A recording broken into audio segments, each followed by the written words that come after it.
Namaste, Jay Bharat.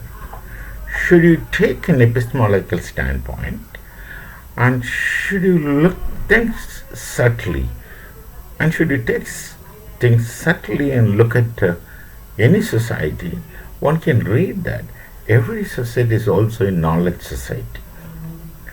But then when you look into every knowledge society, all societies could be termed as a knowledge society, then we will see that the knowledge functions many places, many times, as a as a base structure upon which all other art forms and things like that gets structured. I am not telling a kind of structuralism as introduced by Karl Marx, where he says that economic structure is the only substructure and all other things are superstructures, totally depending upon the economic structure. But I'm not being that kind of a reductionist, making that kind of a reductionistic approach. I'm simply telling the extent of influence in the superstructure. If you treat the knowledge structure as a substructure, there is different kinds of influence. The influence is very explicit. But I'm not reducing the superstructure into substructure. And that kind of structuralistic based superstructure relations I'm not making, but still. Now, it's very subtle that every society must be having its own distinct knowledge structure. But basically, given a broad spectrum difference, essentially one can divide the Bharatiya knowledge structure as one and other knowledge structures or knowledge societies as the European knowledge societies. It's a very broad term. The Bharatiya knowledge structure I'm making because this Bharatiya society is where knowledge originated, as we understand till now, and developed into all possible areas. In other places, knowledge was confined to given areas, but in the entire Bharat, when you look at the Bharatiya knowledge structure, we see that knowledge in Bharat had penetrated into all conceivable realms of knowledge. The things are in front of you to find out. Now, in the European knowledge structure, I'm going to speak about some funny approaches of understanding man in the European knowledge structure. Broadly, given the European knowledge structure, the idea is it all began with the geocentric theory. Bharat never had a geocentric theory. I'm just telling the contrast. Bharat has always treated the Earth as a sphere and the planets as many spheres. They had this knowledge even much before the European knowledge system had any understanding about the solar system. They thought that Earth is flat to begin with.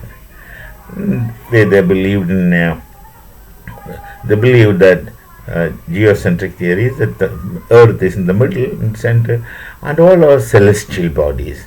I wonder how they understand planet, but they thought of them as celestial bodies going around. Someone had a dome theory, believing that there's a dome, sky is a dome where the stars, etc., are fit around it, etc. So these are of course very crude kind of understanding, but the point is that they tried to understand the phenomenon around them. That's important. So they had such societies, they had such knowledge, they thought that's the case, the Earth is in the middle, all the planets going around, and this, of course, as I understand, was propounded by Ptolemy. And then comes this Copernican revolution of heliocentric theory trying to replace geocentric theory, which created a kind of shock to those the knowledge people, call them as knowledge people for the time being, for the knowledge people, because they thought Earth is in the center, and suddenly you say no, Earth is only one of those unfortunate planets going around. What is in the center, and what is in the center? The sun. Now this was too much for many people to take, and of course this Galileo, Copernicus, these people had to pay their kinds of praises given that time and space. Space is important.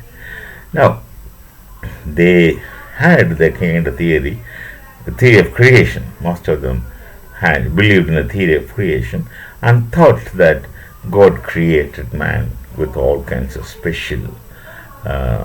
specialities and and all kinds of things, and as a master creation.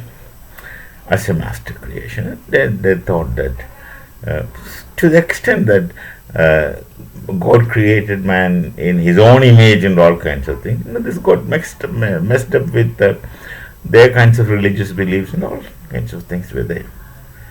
So man acquires the prime important position in the cosmos. First, man's home, the earth, is right in the middle, center, everything going around him, and then he is prime creation.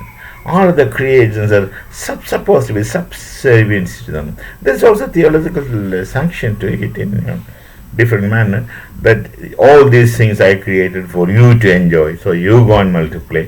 All kinds of things were taught to man. Unfortunately, this made man,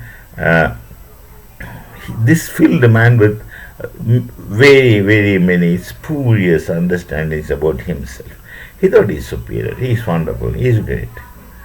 But you look at the societies, evolution of societies, and other living beings. Is it really the case that man is supreme creation? If you call so, man has certain definite advantages over other creations, and of course other creations have their own advantages over any other creations. But is it really the case that man is that supreme creator, that supreme creation? Look at man. He is self-destructive oftentimes. No other beings in the world destroys themselves like the human race does. Whatever reasons you can think. Because these reasons are again secondary. Primary, what is primary is being human. And then all kinds of secondary reasons. They quarrel and kill in large numbers.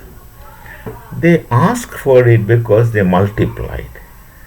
There's a natural control of all species on earth, but that natural control man defies. And man populates himself and goes into all corners of this of the earth where living is not possible, but then he makes it possible through his so-called knowledge. But they destroy themselves. And this self-destructive attitude of man, in the name of all kinds of spurious things, goes on.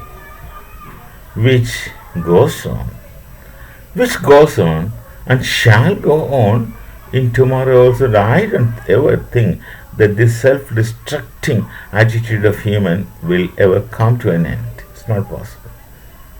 What is wrong with human race is the question. Now you look at present world, how many wars are going on? And let's seriously think about the point.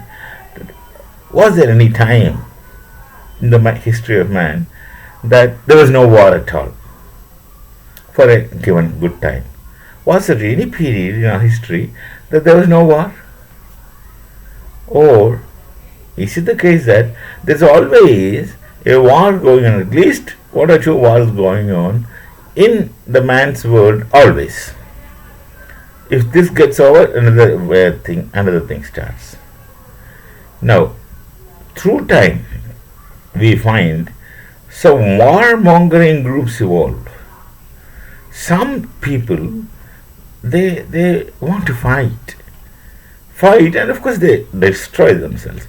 They fight mostly these days. People fight mostly foolish fighting, knowing very well that they will get destroyed, or the reality that this group will get destroyed with the other group is never clear to them. They have never understood that they will get destroyed if they continue later. They will keep thinking that they will win over. And common sense logic would tell them that you're never going to win over. But that common sense logic is missing in some section of people who will continue warring. How would you look at it? Now, saying this many things, you just look around. Look at the Hamas, Hezbollah, the Ukraine, and all such places. This thing is going on. Look at these places. You will get some lessons. We will see again, we will talk again, but this time you please look around and think, think with me, what's wrong with us? Or what's wrong with at least some of us? What's wrong with this? Why can't we live like any other human beings? Whether it is creation, evolution, whatever it is for you to believe or not to believe, because you have not seen anything, you don't know anything. You have been only told, and whatever science says is also until demonstrated is only not 100% acceptable to everyone. So we'll meet again with some other thoughts. You please keep thinking. Maybe it will solve some of your problems. Namaste. Jai Bharat. Jai Shri Ram.